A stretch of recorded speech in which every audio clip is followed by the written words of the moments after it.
அனைவருக்கும் வணக்கம்.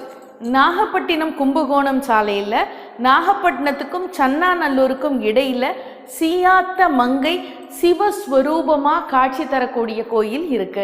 நாகப்பட்டினத்திலிருந்து 13 கிலோமீட்டர் தொலைவில் அயவந்தீஸ்வரர் ஆலயம் இருக்கு.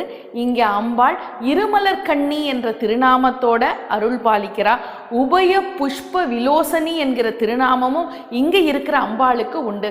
இங்கே அம்பாள் சிவஸ்வரூபமாக இருக்கா.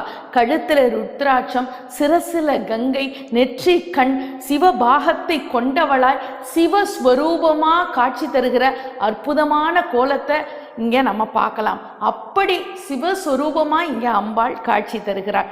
இவள் அக்னி வடிவமாக இங்கே காட்சி தர்றதுனால உஷ்ணம் சம்பந்தமான நோய்கள் இந்த கோயிலுக்கு வந்தா குணமாகும். பௌர்ணமி அன்னைக்கு சிறப்பு விசேஷ பூஜைகள்லாம் பண்ணி அம்பாளுக்கு அபிஷேகம் பண்ணினா புத்திர பாகியம் கிடைக்கும். நம்ம நினைச்ச காரியம் நிச்சயமாக நிறைவேறும். இங்கே இருக்கிற சூரிய சந்திர தீர்த்தத்தில் நீராடினா நிச்சயமா உங்க வீட்டில் தொட்டில் சத்தம் கேட்கும். அந்த அளவுக்கு சக்தி வாய்ந்த அம்மன் இந்த சீயாத்த மங்கை அம்மன். இங்கே இருக்கிற மிகப்பெரிய சிறப்பு, இந்த கோயில் தேவார பாடல் பெற்ற தலம். திருநீலநக்க நாயனார் அவதரித்த தலம். ஒரு முறை திருநீலநக்க நாயனார் தன்னுடைய மனைவியோட கோயிலுக்கு வந்தார். அப்போ அயவந்தீஸ்வரர் மேல சிலந்தி வந்து விழுந்தது. அவருடைய மனைவி எச்சிலால வாயால ஊதினா அந்த சிலந்தி போகணும்னு, ஐயோ சிவனுக்கு நீ அபச்சாரம் பண்ணிட்டேயே அப்படின்னு தன்னுடைய மனைவியை தள்ளி வச்சார்.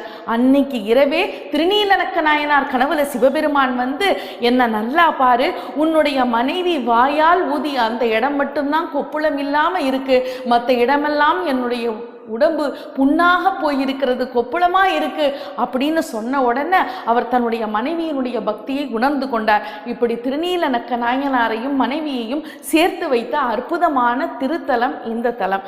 இந்த அயவந்தீஸ்வரர் கோயிலில் தேவார பாடல் பெற்ற இந்த தலத்தில் சீயாத்த மங்கை சிவஸ்வரூபமா காட்சி தருகிற அற்புதமான கோலத்தை நாம பார்க்கலாம்.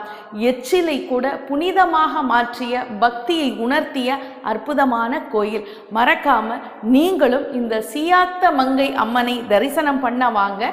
அம்பாளினுடைய பேரருளை பெறுங்கள். நன்றி, வணக்கம்.